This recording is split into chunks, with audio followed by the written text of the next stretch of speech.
السلام عليكم، اهلا بكم حبايبي. ان شاء الله النهارده هنعمل مع بعض البطاطس المحشيه لحمه مفرومه. جميله جدا وبتبقى حلوه جدا في العزومات وطعمها حلو والميكس بتاعها حلو. وهنعملها النهارده بطريقه سهله وبسيطه مش صعبه خالص. انا قورت طبعا كميه بطاطس، محتاجه بطاطس تكون حجمها صغير وتكون مدوره كده.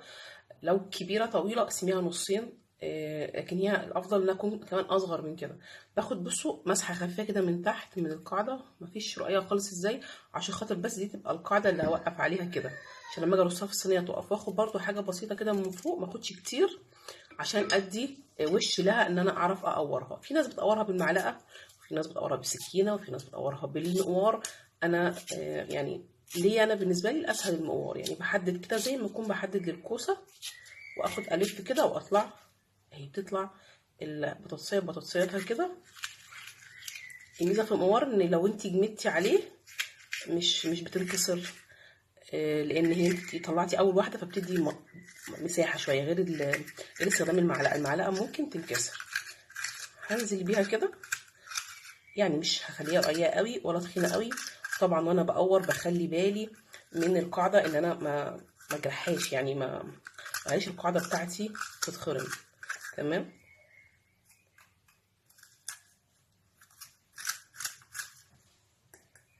اهي ده شكلها. طبعا لازم احطها في الميه علشان خاطر البطاطس، احنا طبعا عارفين البطاطس بتسود، فلازم احطها في الميه. هكمل بقى الكميه الفاضله ونشوف مع بعض بقيه المقادير والمكونات. انا هكتب لكم المقادير في صندوق الوصف علشان خاطر يعني ما ناخدش وقت كتير في عرض المكونات. دلوقتي هنعمل مع بعض اللحمه المفرومه. زي ما شفتوا معايا بصلايه هنا كبيره او بصلتين وسط، ومعايا هنا زيت مش غزير قوي لكن ما هوش شويه يعني. تمام. عشان خاطر نعمل مع بعض نحمر البطاطس لازم تاخد تحميره خفيفه كده، مش لونها يغير، بس تبقى اللون الاصفر الفاتح ده عشان خاطر يعني ايه، بتاخد طبقه كده بيبقى ليها قوام لما بتستوي، بتحس انها متماسكه، غير ما تبقى كلها نيه تحس انها زي المسلوقه بعد ما تتعمل مع الطماطم. بس هي برضو ممكن تتاكل كده، ممكن تتاكل من غير تحمير، ده في حاله الجماعه اللي هم عاملين دايت يعني. البصله بتاعتي مجرد بس ما بحس ان هي بدات لونها يبقى شفاف شويه كده، هنزل عندي باللحمه المفرومه. انا ما بحبش البصله تاخد لون، يعني بحس انها بتبقى مش حلوه كده. وابدا بقى ايه، اعصج اللحمه عادي.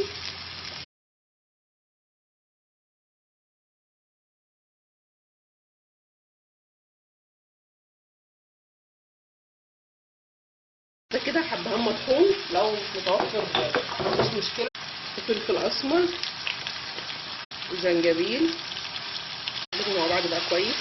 البطاطس بتاعتي طبعا انتوا شفتوا بعد ما قورتها انا كنت نقعها في ميه، فانا طلعتها من الميه بس دقيقتين كده على ما الزيت يسخن عندي، عشان خاطر لما احطها في الزيت ما تبقاش طرطشه وتبقى فيه مشاكل. لازم تصفيها كده في مصفى علشان خاطر يعني ايه ما يبقاش فيها ميه. تمام. وانا لسه ما حطيتش الملح. احط عندي جزرايه مبشوره، ده راجع ليكي، مش اجباري. ومعايا برضه قرن شطه هحطه.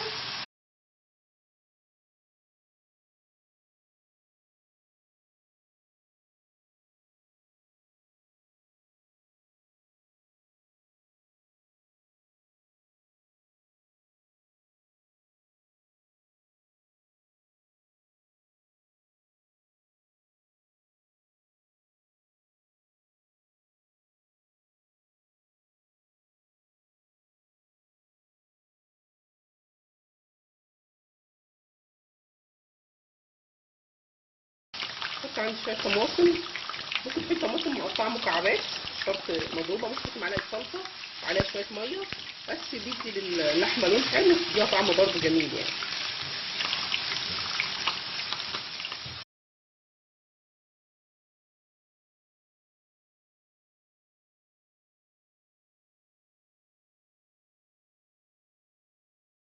دلوقتي هنعمل مع بعض صلصه الطماطم. معايا هنا حوالي معلقه توم، احط عليها معلقتين زيت، مش كتير يعني، ممكن معلقه واحده.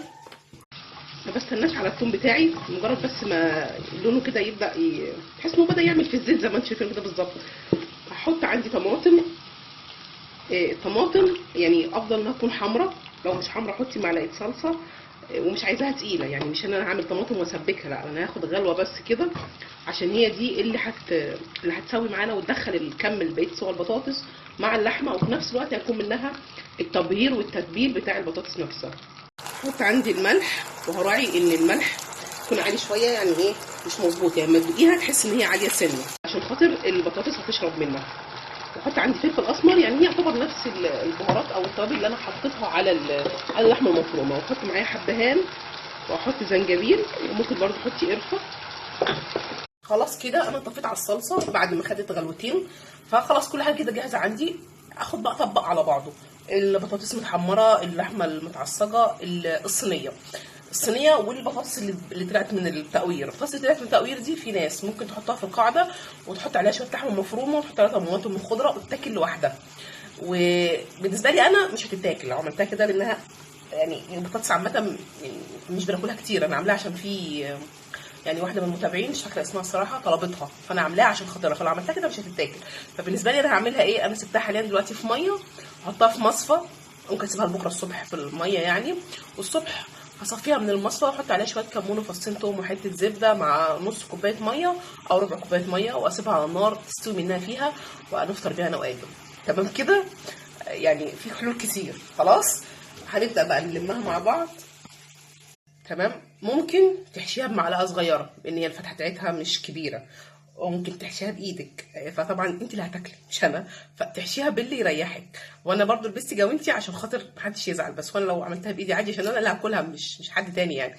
فبحط كده واضغط اللحمه مستويه عندي تمام، فمفيش مشكله في عدم ضغطها عشان هنقول ايه لا مش هتستوي، لا اضغطي ومفيش اي مشكله، امليها كده. عشان كده تخلي بالكم من موضوع اللحمه، هي بتاخد لحمه كتير كده ايه. اهم حاجه بس لو في اي حاجه وقعت بره مش مشكله، الطماطم لما تقع بره كده كده هتتحط عليها صلصه، تمسحوها بس لو في لحمه من بره يعني. تمام، خلاص كده هملاها كلها.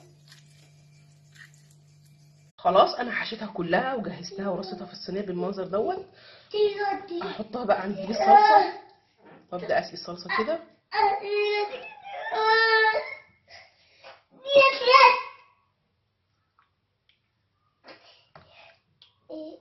حطيت عليها صلصه الطماطم، مسافه صلصه الطماطم في الصينيه من تحت يعني حوالي تلت ارتفاع البطاطس نفسها معمول صلصه.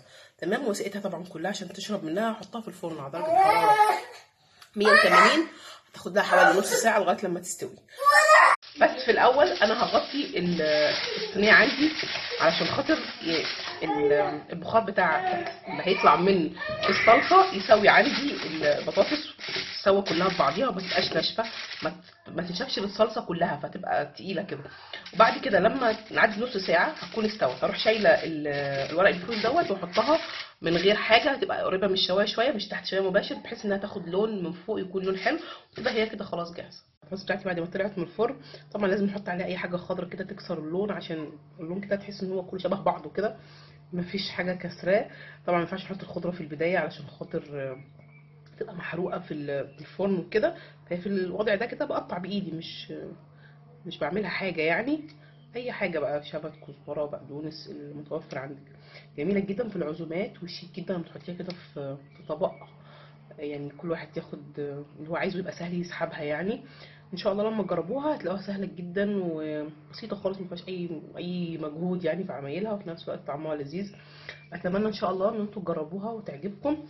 ما تنسوش بقى، ما تنسوش زي كل مره بنقول تعملوا لنا لايك واشتراك في القناه.